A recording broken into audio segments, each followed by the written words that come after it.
എല്ലാവർക്കും നമ്മുടെ വീഡിയോയിലേക്ക് സ്വാഗതം. അപ്പോൾ ഇന്നത്തെ വീഡിയോയിൽ നമ്മൾ പറയാൻ പോകുന്നത് ഡീമൺ സ്ലെയറിൻ്റെ ഇൻഫിനിറ്റി കാസിൽ ആർക്കിൻ്റെ 154ാമത്തെ ചാപ്റ്ററാണ്. അപ്പോൾ ഇതുവരെയുള്ള ചാപ്റ്റേഴ്സ് കണ്ടില്ലേ, നമ്മൾ പ്ലേലിസ്റ്റ് ക്രിയേറ്റ് ചെയ്തിട്ടുണ്ട്, ജസ്റ്റ് ഒന്ന് കയറി നോക്കുക. അപ്പോൾ നമുക്ക് വീഡിയോയിലേക്ക് പോകാം.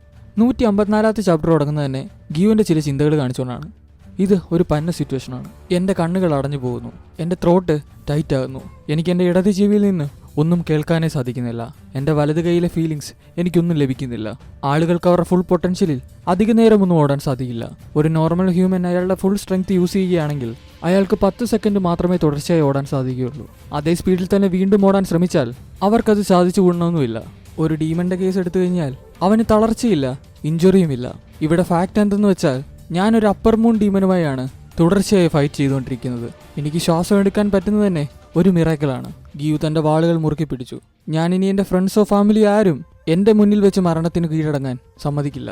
ഞാൻ രക്ഷിക്കും, ഞാൻ ടാഞ്ചുറോയെ പ്രൊട്ടക്ട് ചെയ്യും. അടുത്ത ഷൂട്ടിൽ കൈകൾ മുറുക്കി പിടിച്ചിരുന്ന ആ സ്പിരിറ്റിനോട് അക്കാസ തൻ്റെ കൈകൾ വിടാൻ പറയുന്നുണ്ട്. അത് അക്കാസയോട് ചോദിക്കുന്നുണ്ട്, എന്തിനാണ് ഇങ്ങനെ ചെയ്യുന്നത്, ഇത് നിർത്തിയേക്ക്. അക്കാസ തൻ്റെ മൈൻഡിൽ മറുപടി കൊടുക്കുന്നുണ്ട്, എനിക്ക് പറ്റില്ല, എനിക്കവരെ കൊല്ലണം. എന്തിനെന്ന ചോദ്യത്തിന് അക്കാസ മറുപടിയായി കൊടുക്കുന്നത്, എനിക്ക് സ്ട്രോങ്ങർ ആകണം, എൻ്റെ മുന്നിൽ തടസ്സമായി വരുന്നവരെ എല്ലാവരെയും ഞാൻ കൊന്നുകളയും. വീണ്ടും അവൾ ചോദിക്കുന്നുണ്ട്, ഇതെല്ലാം എന്തിനാണ് നീ സ്ട്രോങ്ങർ ആകുന്നത്? അക്കാസയുടെ മറുപടി ഇങ്ങനെയായിരുന്നു, എന്തെന്ന് വെച്ചാൽ ഞാൻ സ്ട്രോങ്ങർ ആയില്ലെങ്കിൽ എൻ്റെ അച്ഛന് എങ്ങനെ മരുന്ന് കൊണ്ടുവരും? ഞാൻ സ്ട്രോങ്ങർ ആയില്ലെങ്കിൽ എങ്ങനെ ഞാൻ മോഷ്ടിച്ച പേഴ്സുകൾ കൊണ്ട് എനിക്ക് ഓടി രക്ഷപ്പെടാൻ പറ്റും? ഞാൻ സ്ട്രോങ്ങർ ആയില്ലെങ്കിൽ എങ്ങനെ റിവെഞ്ചിനായി വരുന്നവരെ എനിക്ക് കീഴ്പ്പെടുത്താൻ പറ്റും? ഞാൻ സ്ട്രോങ്ങർ ആയില്ലെങ്കിൽ എങ്ങനെ മജിസ്ട്രേറ്റിൻ്റെ ഞാൻ തല്ലുകൊള്ളത് രക്ഷപ്പെടും? പഴയ കാര്യങ്ങൾ ഇപ്പോഴും മൈൻഡിൽ കിടക്കുന്ന അക്കാസ തൻ്റെ ഭൂതകാലത്തിലേക്ക് പോകുന്നുണ്ട്. പഴയ കാലം കാണിക്കുമ്പോൾ അക്കാസയെ കെട്ടിയിട്ടിരിക്കുകയാണ്. അന്ന് അവൻ അക്കാസയല്ല, ഹക്കൂജിയാണ്. ഹക്കൂജിയോട് അവർ പറയുന്നുണ്ട്, ഇപ്പം നിന്റെ കൈകളിൽ പോക്കറ്റ് അടിച്ചതിൻ്റെ 3 ടാറ്റുകളുണ്ട്. അടുത്ത പ്രാവശ്യം നിന്റെ ആ കൈകൾ ഞങ്ങൾ കണ്ടിച്ചു കളയും. ഭീഷണിയുടെ സ്വരത്തിന് മുന്നിൽ അക്കാസ ചിരിച്ചുകൊണ്ട് പറഞ്ഞത് ഇങ്ങനെയായിരുന്നു, ഹഹ ശരി, എങ്കിൽ കട്ട് ചെയ്തേക്ക്. കൈകൾ മുറിച്ചാലും എനിക്കെൻ്റെ കാലുകളുണ്ട്, ഞാൻ അത് വെച്ച് പോക്കറ്റ് അടിച്ചോളാം. എന്തൊക്കെ വന്നാലും ഞാൻ ഇനി പിടിക്കപ്പെടില്ല. അവനെ ഇരുത്തിക്കൊണ്ട് അവർ പറയുന്നുണ്ട്, ഒന്നിനു പുറകെ ഒന്നായി ക്രൈമുകൾ, അതും ഈ 11ാം വയസ്സിൽ. ഒരു വലിയ പുരുഷൻ പോലും 100 പെട കിട്ടിയാൽ നന്നാകാതെ ഇരിക്കുവോ? നീ ഒരു ഡീമൻ ചൈൽഡാണ്. അക്കാസ പറഞ്ഞു, അങ്ങനെ പറഞ്ഞോളൂ. അതെ, ഞാൻ ഡീമൻ ചൈൽഡാണ്. എനിക്ക് ജനിച്ചപ്പോഴേ കൂർത്ത പല്ലുകളുണ്ട്.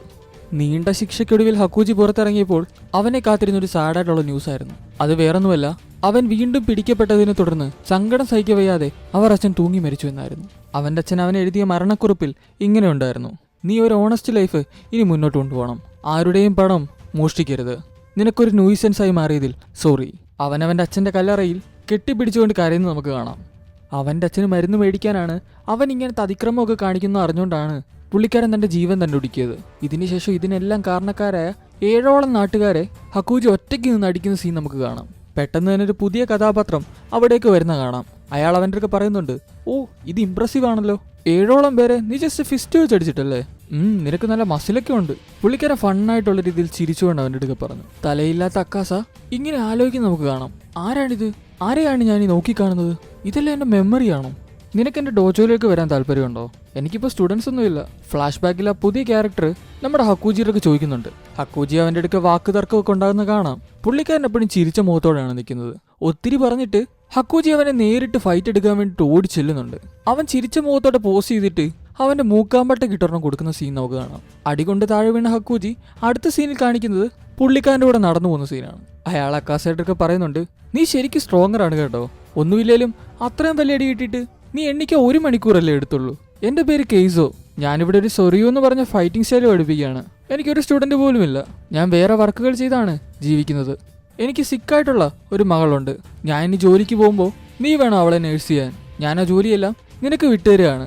നേരത്തെ ഇതെൻ്റെ വൈഫായിരുന്നു നോക്കിയിരുന്നത്, പക്ഷേ ഇതിൻ്റെ എല്ലാം ഓവർ എക്സോഷൻ കാരണം അവൾ കൊല്ലപ്പെടുകയാണ് ചെയ്തത്. ഇത് ശരിക്കും ടഫായിട്ടുള്ളൊരു പണിയാണ്. ഹക്കൂജി അവൻ്റെ അടുക്ക് ചോദിക്കുന്നുണ്ട്, സിക്കായിട്ടുള്ള നിങ്ങളുടെ മകളെ ക്രിമിനലായിട്ടുള്ള എൻ്റെ അടുക്ക് ഏൽപ്പിച്ചിട്ട് പോകണോ? അയാൾ അവന് മറുപടി കൊടുക്കുന്നുണ്ട്, ഇതേ ക്രിമിനലിനെ തന്നെയാണ് ഞാൻ കുറച്ചു മുമ്പേ അടിച്ച് താഴെ ഇട്ടതെന്ന്. അടുത്ത സീനിൽ നമുക്ക് കാണാം കെയ്സോയും ടാഞ്ചറോ അപ്പുറം ഇപ്പുറം നിൽക്കുന്നതായിട്ട് തോന്നുകയാണ്.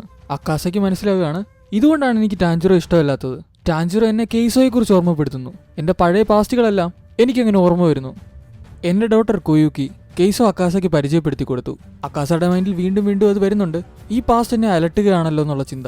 കെയ്സോ അവൻ്റെ മോളുടെ അടുക്ക പറയുന്നുണ്ട്, കണ്ടിട്ട് നീ രാവിലത്തേക്കാ ബെറ്റർ ആയിട്ടുണ്ടല്ലോ, നീ ഓക്കെ അല്ലേ?